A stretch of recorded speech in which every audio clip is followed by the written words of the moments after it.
हरिओम दोस्तों, स्वागत है आपका free study bye Lodhi sir के यूट्यूब चैनल में। दोस्तों मैं कृपाल लोधी। दोस्तों आज हम आपको लेकर के आए हैं जीके का बहुत ही इंपॉर्टेंट टॉपिक हिस्ट्री जीके में से। दोस्तों आप किसी भी प्रकार के कॉम्पिटिटिव एग्जाम की तैयारी यदि कर रहे हैं और यदि उसमें जीके आना है, दोस्तों आना ही होता है, तो ये आज का वीडियो आपके लिए बहुत ही उपयोगी होने वाला है।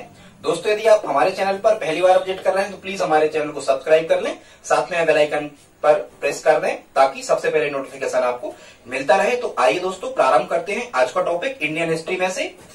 दिल्ली सल्तनत को आज हमने इसमें लिया है। इसमें आज हम आपको बताने वाले हैं दिल्ली सल्तनत के जो वंश हैं इनका क्रम। यही क्वेश्चंस स्टूडेंट्स आपसे पूछे जाते हैं कि दिल्ली सल्तनत के वंशों का सही क्रम क्या है, किसके बाद कौन सा वंश आना है, या फिर आपसे पूछा जाता है कि दिल्ली सल्तनत के जो वंश हैं उनमें किस वंश का संस्थापक कौन है, या फिर आपसे ये पूछा जाता है कि किस वंश का अंतिम शासक कौन था। तो आज हम इन्हीं बिंदुओं को लेकर के आपके सामने उपस्थित हुए हैं।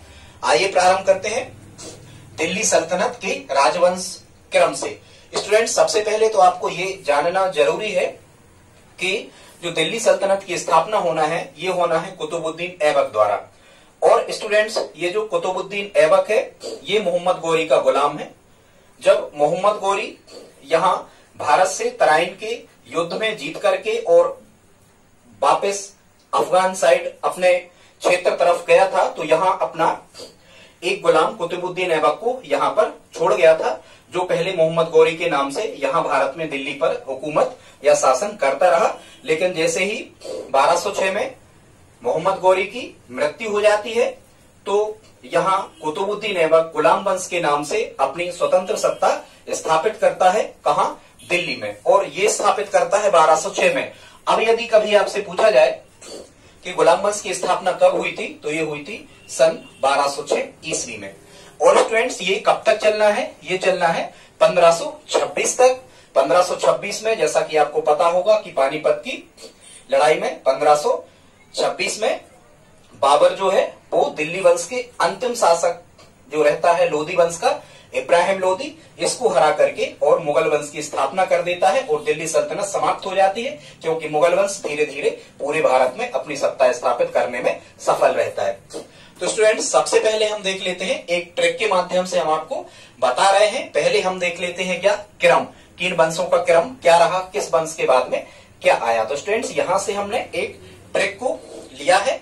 इस ट्रिक के माध्यम से भी आप इन वंशों का सीक्वेंस याद कर सकते हैं। अब वो ट्रिक कैसी है? ट्रिक है स्टूडेंट्स, गुलाब खिले तो सांस लो गले से। स्टूडेंट्स बड़ी आसान ट्रिक है, गुलाब खिले तो सांस लो गले से। ये दिल्ली सल्तनत के जो डायनेस्टी है, जो वंश है, उनका ये सीक्वेंस है, उनका ये क्रम है। अब स्टूडेंट्स यहाँ पर सबसे पहले क्या लिखा है? गुलाब शब्द लिखा है। तो इस गुलाब से बनेगा पहला वंश, ये है गुलाम वंश। कभी आपसे पूछा जाए कि दिल्ली सल्तनत का प्रथम वंश कौन था? स्टूडेंट्स ये सल्तनत अलग से ही चलती है। दिल्ली सल्तनत का प्रथम वंश कौन था? तो ये था गुलाम वंश। ठीक है स्टूडेंट्स। फिर यहाँ लिखा है खिले शब्द, तो खिले से क्या बनेगा स्टूडेंट्स? खिले से बन जाएगा खिलजी वंश। दिल्ली सल्तनत का जो दूसरा वंश है, गुलाम वंश के बाद कौन सा वंश लग जाता है? खिलजी वंश लग जाता है। फिर स्टूडेंट्स यहाँ पर लिखा है तो से बनता है तुगलक। दिल्ली सल्तनत का जो खिलजी के बाद में आने वाला जो वंश है वो कौन सा है? तुगलक। आई होप आप इतना समझ गए होंगे। फिर स्टूडेंट्स अगला है सांस। सांस से बनता है सैयद। ये आपको इस प्रकार से लॉजिक लगा लेना है।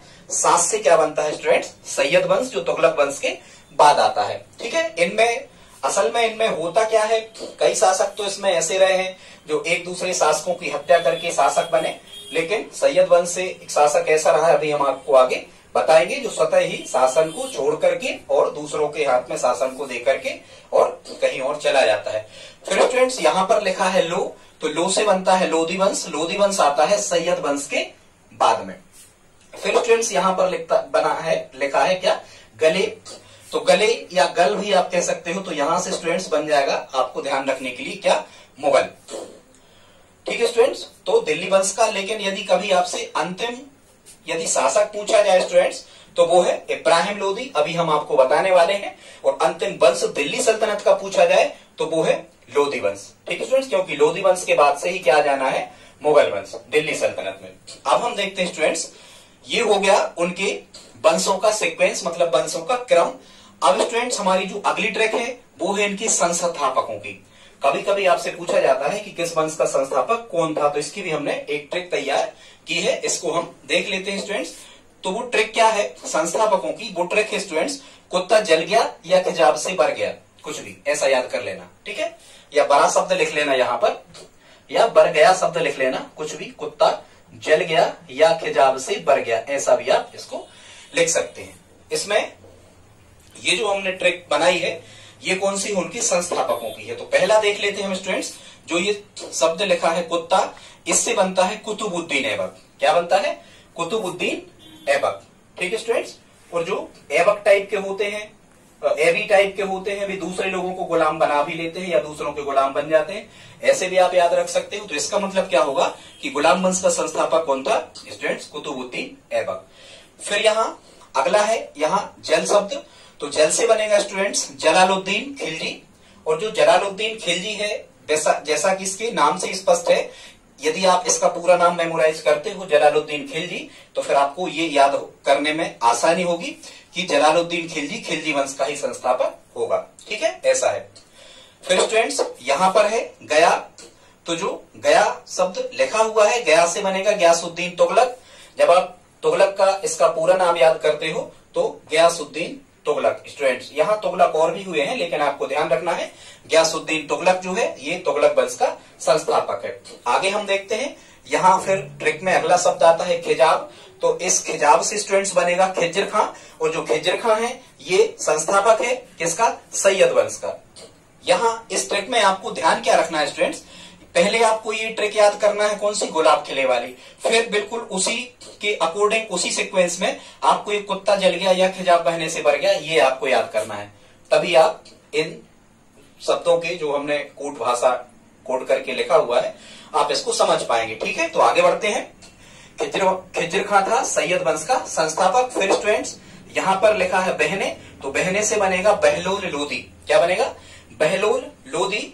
तो ये बहलोल लोदी है स्टूडेंट्स, ये लोदी वंश का संस्थापक है। लास्ट में यहाँ पे लिखा है बर गया, तो बर से बनेगा स्टूडेंट्स बाबर। और जैसा कि आप जानते हो जो बाबर रहा है, बाबर भारत में मुगल सत्ता या मुगल वंश का संस्थापक रहा है। आई होप आप इतना समझ गए होंगे।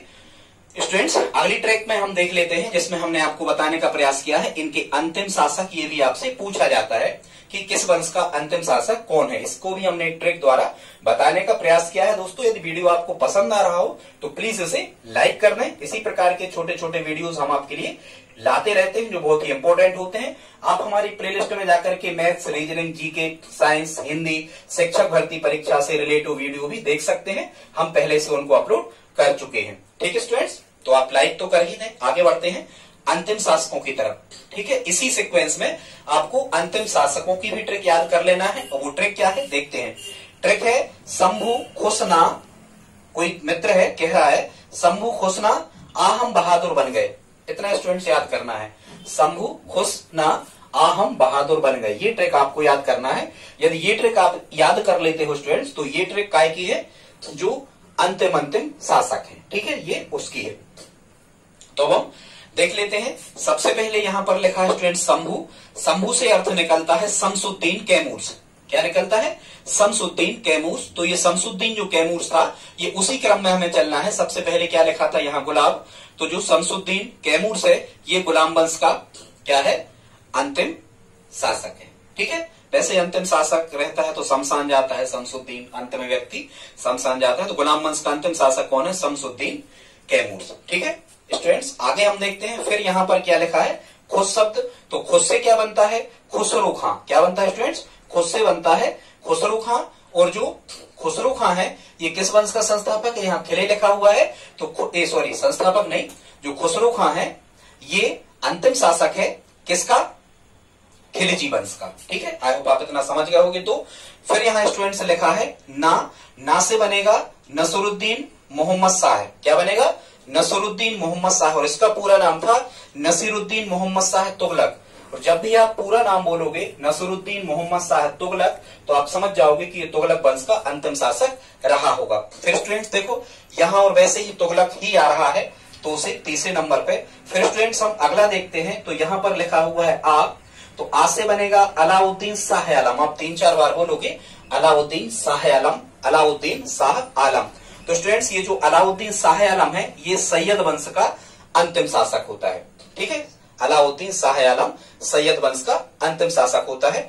ट्रिक में अगला शब्द यहां पर लिखा हुआ है हम, तो हम से बनेगा इब्राहिम। क्या बनेगा स्टूडेंट्स? इब्राहिम। और इसको तो आपको याद ही होना चाहिए। खैर लड़ाइयां जब हम बताएंगे पानीपत फर्स्ट सेकंड थर्ड, उसमें हम आपको समझाएंगे ये सब। तो ये जो हम शब्द लिखा है हम से बनेगा इब्राहिम लोदी, और ये जो इब्राहिम लोदी था ये लोदी वंश का अंतिम शासक था। फिर स्टूडेंट्स यहां पर लिखा है बहादुर, तो जो बहादुर शाह जफर द्वितीय थे, जिनको अंग्रेजों ने 1857 की क्रांति में दिल्ली के लाल किले के पास से गिरफ्तार करके बर्मा की राजधानी रंगून में भेज दिया था, वहीं इनकी डेथ हो गई थी। यही बहादुर शाह जफर द्वितीय थे, ये अंतिम मुगल सम्राट थे। मतलब कभी यदि आपसे पूछा जाए कि अंतिम मुगल सम्राट कौन थे, तो स्टूडेंट्स अंतिम मुगल सम्राट थे बहादुर शाह जफर द्वितीय। जरूर कहना यदि ऑप्शन में आ जाए तो बहादुर शाह जफर द्वितीय ये अंतिम मुगल शासक थे स्टूडेंट्स। इसके बाद में बहादुर शाह जफर द्वितीय की डेथ हो जाने के बाद में दिल्ली पर कब्जा हो जाता है 1857 के लगभग में, किसका? अंग्रेजों का। और फिर अंग्रेजी हुकूमत प्रारंभ हो जाती है लगभग, वो इतिहास अलग है, उसको भी हम आगे देखेंगे स्टूडेंट्स मध्यकाल में। तो आज का वीडियो आपको कैसा लगा प्लीज आप हमें कमेंट बॉक्स में लिख करके बताएं। और दोस्तों यदि आज का वीडियो, एक वीडियो और हम लाएंगे जिनमें आपको एक अच्छी फनी ट्रिक द्वारा इनके सन याद करवा देंगे, कौन से सन कौन सी डायनेस्टी का जो टाइम पीरियड रहा वो कब से कब तक का रहा। दोस्तों वीडियो पसंद आया हो तो प्लीज लाइक करें, और स्टूडेंट्स यदि आप हमारी हेल्प करना चाहते हैं तो प्लीज हमारे इस वीडियो को अपने दोस्तों के साथ में स्टडी ग्रुप में शेयर जरूर करें। मिलते हैं अगले वीडियो में, तब तक के लिए जय हिंद जय भारत।